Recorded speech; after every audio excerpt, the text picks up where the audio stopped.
우리가 세상을 살아가다 보면 참으로 이해하기 힘든 일들을 목격하고는 합니다. 정직하게 행하지 않고 온갖 편법을 쓰는 사람들은 오히려 부와 권세를 누리며 떵떵거리고 잘 살아가죠. 그런데 정작 하나님을 바르게 섬기며 살려고 몸부림치는 우리는 왜 이렇게 힘들게 살아가야 하는지 생각이 들 때가 있습니다. 말라기 시대의 이스라엘 백성들도 똑같은 고민과 불만을 품고 있었습니다. 그들은 세상의 악이 만연한 것을 보면서 이렇게 탄식을 했는데요. 2장 17절 상반절 말씀입니다. 너희가 말하기를 모든 악을 행하는 자는 여호와의 눈에 좋게 보이며 그에게 기쁨이 된다 하며, 급기야 그들은 하늘을 향해 삿대질을 하며 묻습니다. 또 말하기를 정의의 하나님이 어디 계시냐. 이러한 불평과 원망을 쏟아내는 이들을 향해 하나님께서는 무엇라 말씀하셨을까요? 너희가 말로 나를 괴롭게 하였다라고 엄중하게 책망을 하십니다. 솔직히 따지고 보면 이스라엘 백성들의 이러한 마음들이 우리에게도 깊이 공감이 될 때가 있습니다.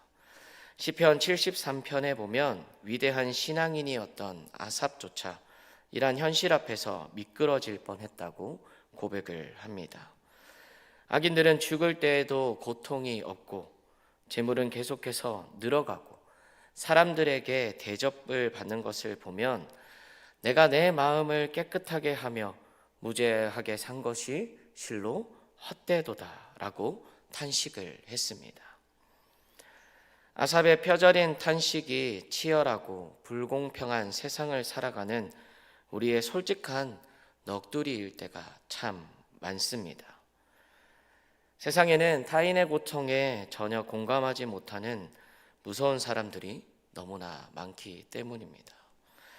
에릭 시걸이라는 사람이 쓴 드보라라는 소설에 보면 흥미로운 유대인 전설이 하나 등장을 하고 있는데요.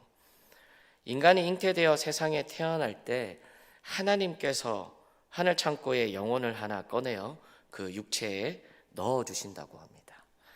그렇게 영혼과 육체가 결합하여서 비로소 온전한 생명이 되는 것이죠. 그런데 어느 날 영혼의 창고가 텅텅 비어 버렸습니다. 그런데도 아기들은 계속해서 태어나고 있었습니다. 몸은 온전하게 세상에 나왔는데 그 속에 마땅히 있어야 할 영혼이 없는 아이들이 태어나는 것입니다. 묵시문학으로 표현하자면 마치 영화에 나오는 좀비 같은 아이들이 거리를 활보하게 된다라는 그러한 이야기입니다. 영혼이 없는 인간이란 도대체 어떠한 모습일까요? 여러분들 상상을 한번 해보시겠습니까? 영혼이 없는 인간이란 외모가 흉측하거나 지능이 떨어지는 그러한 괴물이 아닙니다. 오히려 남들보다 훨씬 더 똑똑하고 번듯하게 세상을 살아갑니다. 하지만 그 속에는 하나님의 형상인 영혼이 없기 때문에 타인의 아픔에 전혀 공감을 하지 못합니다. 다른 사람이 아무리 피눈물을 흘려도 양심의 가책을 느끼지 못하고 오직 자신의 이기적인 욕망을 위해서 약한 자들을 아무렇지도 않게 짓밟습니다.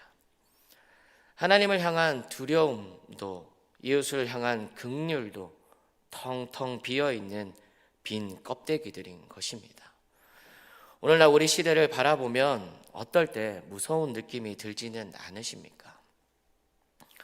저 사람에게 과연 영혼이라는 것이 있을까 싶을 정도로 잔혹하고 이기적인 소시오패스 같은 악인들을 매일 우리는 목격하기 때문입니다.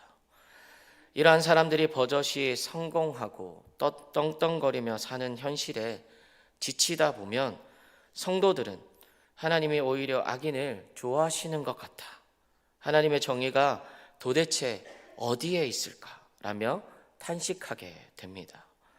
그리고 결국 허무주의라는 무서운 늪에 빠지게 되는 것이죠. 기독교의 역사는 기원과 완성이 있는 분명한 목적을 향해 나아가는 역사입니다. 그런데 세상에서 의미를 찾지 못하게 되니까 내가 착하게 살아봤자 뭐해? 인생을 절제하며 사는 게 무슨 의미가 있어? 라며 신앙의 가치를 다 내팽개치고 마는 것입니다. 하나님이 부당한 일을 바로 잡으실 능력이 없거나 관심이 없으신 것처럼 보일 때 사람들은 점차 하나님을 염두에 두지 않고 살아가기 시작합니다. 유대인 철학자인 마틴 부버라는 사람이 있는데요. 이 마틴 부버는 이 비극적인 상태를 가리켜 신의 일식이라는 표현을 했습니다. 일식이 무엇입니까?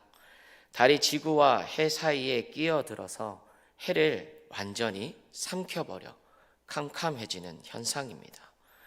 마찬가지로 인간의 끝없이 팽창하고 전능해진 자아가 하나님과 인간 사이를 가로막아버려서 우리 눈에 더 이상 하나님이 보이지 않게 된 상태가 바로 신의 일식입니다. 오로지 내 욕망과 내 감정, 나밖에 보이지 않는 캄캄한 시대가 된 것입니다. 이렇게 오만해진 자아는 아주 무서운 특색을 지닙니다. 만나는 모든 타인을 나의 욕망을 이루기 위한 수단으로 삼아 버립니다. 마틴 부버의 표현대로라면 인격 대 인격이 만나는 나와 너의 관계가 사라지고 대상을 물건 취급하는 나와 그것의 관계만 남게 되는 것입니다. 한 사람을 대할 때 그 영혼의 소중함을 보지 않고 이 사람이 내게 얼마나 유용한가만을 따지며 사람을 그저 내 이익을 위한 수단이나 부속품처럼 여기는 일이 일어나는 것입니다. 도스토옙스키의 소설 죄와 벌을 보면 이러한 끔찍한 현상이 잘 나타나고 있는데요. 주인공 라스콜리니프는 신이 없다면 모든 것이 허용된다는 위험한 사상에 빠지게 됩니다. 그는 세상 사람들을 유용한 사람과 무용한 사람으로 나누고 사람들을 착지하는 정당포 노인은 세상에 쓸모가 없으니 죽이는 것이 오히려 정의에 부합한다고 생각을 해서 살인을 저지르게 됩니다. 만약 심판하시는 하나님이 계시지 않는다면 세상은 이렇게 힘이 있는 사람이 약한 자를 마음대로 짓밟는 생지옥이 되고 마는 것입니다. 말씀에서 하나님의 정의가 어디에 있느냐라고 외치는 이스라엘 백성들의 질문은 정당한 의구심이 아니었습니다. 그들의 이 근거 없는 역설적 질문들은 사실 그들이 평소에 여호와 하나님을 얼마나 가볍게 여겨왔는가를 적나라하게 드러내는 영적인 민낯이었습니다. 하나님을 향한 거룩한 두려움, 경외함이 없었기 때문에 그들은 이웃을 도구로 짓밟으며 오래 묵은 죄악을 저지르고 있었던 것입니다. 이처럼 난장판이 된 세상을 향해 영적 일식이 일어나 캄캄해진 세상을 향해 하나님께서는 이렇게 반격하십니다. 우리 3장 1절 말씀을 함께 읽겠습니다. 만군의 여호와가 이르노라 보라 내가 내 앞에서 길을 준비할 것이요 또 너희가 구하는 바 주가 갑자기 그의 성전에 임하시리니 곧 너희가 사모하는 바 언약의 사자가 임하실 것이라. 아멘. 조선시대에 임금이나 높은 고관 대작이 행차할 때 말곶비를 잡고 앞장서서 물러거라 하며 길을 여는 사람을 거덜이라고 불렀다고 합니다.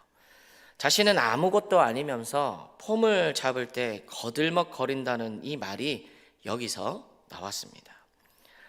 하나님이 보내시는 사자는 바로 이 영적인 거덜과 같이 주님 오실 길을 닦는 자입니다.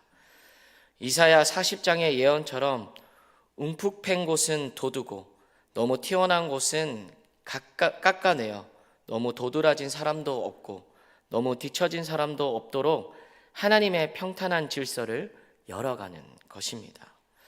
말라기 3장 1절 말씀에서 하나님께서는 먼저 내 사자를 보내어 길을 준비하게 하겠다고 하셨습니다. 그리고 말라기서의 맨 마지막 장인 4장 5절 말씀에 보면 심판의 날 전에 선지자 엘리야를 보내시겠다고 약속하시는데요. 신약 성경은 바로 이 길을 예비하는 사자, 즉 다시 오시기로 약속된 엘리야가 바로 세례 요한이라고 분명히 밝히고 있습니다. 세례 요한이 회개의 외침으로 구분기를 곧게 한 후 마침내 너희가 구하는 바 주가 갑자기 그의 성전에 임하실 것이라는 예언대로 언약의 사자이신 예수 그리스도께서 이 땅에 오셨습니다. 예수님께서는 오늘 말씀에 언급된 강림하실 여호와를 당신 자신과 동일시하셨습니다. 즉 말라기서가 보여주는 이 위대한 종말론적 희망은 복음서에서 예수 그리스도를 통해 완벽하게 성취된 것입니다. 그런데 이스라엘 백성들은 정의의 하나님이 어디에 계시느냐며 당장이라도 심판이 임하기를 원했지만 하나님께서는 2절 말씀에서 이렇게 반문을 하고 계십니다. 그가 임하시는 날을 누가 능히 당하며 그가 나타나는 때에 누가 능히 서리요. 정의를 부르짖으면서 왜 당장 악인을 심판하지 않으시냐고 따지려면 나 자신부터 죄가 없다고 확신하거나 그 죄값을 치를 각오가 되어 있어야 합니다. 유대인들은 자신들만 하나님의 백성이고 주변 민족은 다 악인이라며 불평을 했지만 결국 예수님 시대에 이르러서는 의로우신 주님을 십자가에 못 박아 죽인 진짜 악인들은 바로 유대인 자신들임을 드러내고 말았습니다. 인간은 남에게는 한없이 엄격하면서 자신에게 한없이 관대한 존재입니다.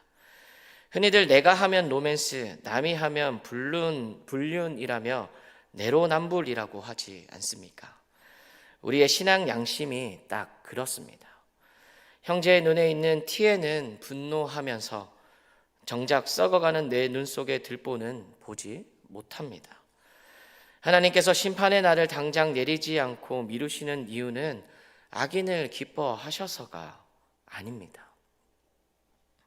그 심판이 연기되어 지금 혜택을 보고 있는 것은 다름이 아닌 죄 많은 우리 자신인 것입니다.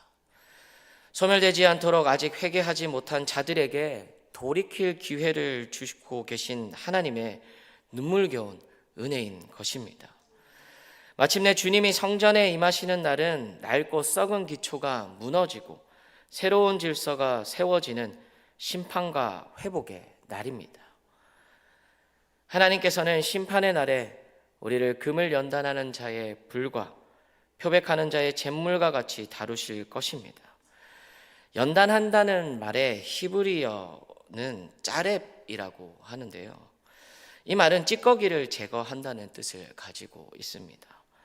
이 뜨겁고 고통스러운 불의 연단을 통과하는 이유는 우리를 파멸시키기 위함이 아닙니다. 우리 삶에 묻어있는 더러운 찌꺼기들을 다 무너뜨리고 정화하여 순도 높은 순수한 정금 같은 신앙을 드러내기 위함인 것입니다. 때때로 우리의 삶에 예기치 않게 다가오는 질병이나 고난은 심리적으로 두렵고 고통스럽긴 하지만 사실 내 삶을 새롭게 구조 조정을 하라는 하나님의 부름일 수도 있습니다. 바쁘다는 핑계로 하나님을 멀리했던 일들이 고난 앞에서는 다 무의미해집니다.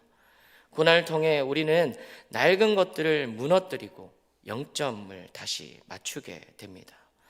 어느 신학자는 이 과정을 가리켜 비본래적인 것을 벗겨내는 과정이라고 설명했습니다. 본래적이라는 말은 독창적이고 나다운 것입니다. 우리 인간에게 가장 나다운 본래성은 바로 태초에 지음을 받은 하나님의 형상입니다. 그런데 타락 이후에 내 속에 있는 욕심과 죄와 태만 그리고 교만함이 겹겹이 쌓여 하나님의 형상을 흐릿하게 가려버렸습니다. 이것이 바로 비본래적인 삶인 것입니다. 구원을 받는다는 것, 은혜를 받는다는 것은 고난과 연단을 통해 비본래적인 것에서 앞에 있는 안일 빗자를 벗겨내는 것입니다. 하나님께서 우리에게 실패와 고통을 허락하시는 이유도 바로 이 더러운 비를 제물로 씻어내고 본래의 순수한 모습을 회복시켜 주시기 위함입니다. 출애굽기 29장의 말씀에 보면 제사장을 위임할 때 물로 씻기고 속옷, 띠, 겉옷, 에봇, 흉패, 우림과 둠밈, 관과 금패까지 입히는 무지하게 번거롭고 복잡한 과정을 거치게 되는데요. 하지만 이 번거로운 영적 순종을 정성스럽게 수행하는 동안 우리 마음속에 비본래성이 떨어져 나가게 되는 것입니다. 귀찮다고 대충대충 편리하게 신앙생활을 하려다 보면 세상의 더러운 찌꺼기들이 떨어지지 않고 내 영혼에 찰싹 달라붙게 되는 것이죠. 그렇다면 우리가 제물로 씻어내야 할 비본래적인 찌꺼기들의 구체적인 정체는 무엇일까요? 5절 말씀입니다. 내가 심판하러 너희에게 임할 것이라. 점치는 자에게와 간음하는 자에게와 거짓 맹세하는 자에게와 품꾼의 삭세에 대하여 억울하게 하며 과부와 고아를 압제하며 나그네를 억울하게 하며 나를 경외하지 아니하는 자들에게 속히 증언하리라. 만군의 여호와가 말하였느니라. 신앙의 본래성을 회복한다는 것은 단순히 예배당 안에서 거룩한 척하는 종교 행위가 아닙니다. 내 삶의 자리에서 약자를 짓밟지 않고 다른 사람을 내 욕망의 수단으로 삼지 않으며 신실함과 보호의 의무를 다하는 것입니다. 이 순수성과 정결함이 회복될 때 비로소 우리의 제사가 하나님께 향기로운 제물로 드려지게 될 것입니다. 지금 우리는 예수 그리스도의 십자가의 고난을 묵상하는 사순절 기간을 지나고 있습니다. 우리의 마음은 흐린 날도 있고 맑은 날도 있는 것처럼 쉽게 흔들리고 바뀝니다. 하지만 우리를 향한 십자가의 사랑과 여호와 하나님의 언약은 영원히 변치 않으십니다. 하나님은 끝내 순종하지 않던 백성들을 향해서도 독생자를 예비하시고 여전히 야곱의 자손들아라고 다정하게 부르시며 우리를 포기하지 않으셨음을 보여주고 계십니다. 지금 당장 악인들이 불을 누리고 형통해 보이는 것에 마음을 빼앗기지 마시기 바랍니다. 그것은 사실 하나님의 심판의 숯불이 그들 머리 위에 켜켜이 쌓이고 있는 과정에 불과할 뿐입니다. 결국 자기들이 행한 일들이 다 드러나 영원히 조롱당하는 날이 오게 될 것입니다. 하나님께서는 가장 완벽하고 적절한 때에 반드시 심판을 행하십니다. 그렇기 때문에 우리는 먹구름 너머에 존재하는 푸른 하늘을 바라보며 잠잠히 하나님의 때를 기다리는 지혜를 가지고 살아가야 합니다. 이 말라기서의 종말론적 심판의 선포는 오늘날 영적 일찍을 겪으며 사순절을 보내는 교회와 우리들을 향해 너무나도 강력하고 절박한 메시지를 던져주고 있습니다. 예수 그리스도의 십자가 속죄로 말미암아 우리의 구원은 이미 은혜로 성취되었습니다. 주님께서 친히 무서운 심판의 숯불을 십자가에서 대신 지셨기 때문입니다. 하지만 우리 교회의 완전한 순수함과 정결함은 예수 그리스도께서 다시 오시는 재림의 때에 가서야 비로소 완성될 것입니다. 그렇다면 이미와 아직 사이에 끼어 살아가고 있는 우리는 특별히 이 사순절의 여정 속에서 어떻게 살아가야 할까요? 오직 하나님을 두려워하며 경외해야 합니다. 세상을 향해 원망할 시간에, 영혼 없는 세상을 탓하며 허무주의에 빠질 시간에 제사장 된 우리는 십자가 앞에 엎드려 하나님을 경외함을 내 생명같이 소중히 여기라고 스스로에게 외쳐야 합니다. 오직 하나님을 온전히 경외하며 내 안에 비본래적인 자아를 십자가에 못 박을 때 예수 그리스도의 십자가와 부활이 우리의 삶 속에서 가장 찬란하게 빛나게 될 것입니다. 우리의 이 거룩한 경외가, 그리고 자기를 부인하는 이 사순절의 묵상이 그리스도의 남은 고난을 우리 교회 안에 완성시키게 될 것입니다. 어떠한 상황 속에서도 변하지 않으시는 하나님을 굳게 신뢰하며 살아가시기 바랍니다. 특별히 이 사순절 기간 동안 주님의 십자가를 바라보며 연단의 불을 기꺼이 통과하시는 삶을 살아내기를 바랍니다. 내 안에 덕지덕지 붙어있는 탐욕과 교만, 그리고 영적 내로남불의 찌꺼기들을 회개의 제물로 깨끗이 씻어내시기 바랍니다. 그래서 생명처럼 귀한 하나님 경외함을 회복하여 삶의 모든 영역에서 순수하고 정결한 예배자로 다가올 부활의 아침을 영광스럽게 맞이할 수 있기를 간절히 소원합니다. 기도하시겠습니다. 수시로 흔들리고 변하는 우리를 끝까지 포기하지 않으시고 변함이 없는 십자가 사랑으로 안아주시니 감사를 드립니다. 이 시간 남의 허물에는 분노하며 내 눈 속에 들보는 보지 못했던 우리의 부끄러운 영적 내로남불을 회개합니다. 타인을 내 유익의 수단으로 대하며 하나님을 가볍게 여겼던 교만을 보혈로 씻어 주시옵소서. 사순절을 지나는 동안 주님이 허락하시는 연단의 불을 기꺼이 통과하게 하시고 회개의 제물로 내 안에 탐욕과 거짓된 찌꺼기들을 씻어내고 처음 지음을 받은 순수한 본래의 모습을 회복하게 하여 주시옵소서. 어두운 세상 속에서도 완벽한 때에 일하실 주님을 신뢰합니다. 세상을 원망하기보다 십자가 앞에 엎드려 하나님 경외함을 생명처럼 여기게 하여 주시옵소서. 정결한 마음으로 다가올 영광스러운 부활의 아침을 맞이하는 우리 모두가 될 수 있도록 주님 붙들어 주시옵소서. 예수님 이름으로 기도드립니다. 아멘.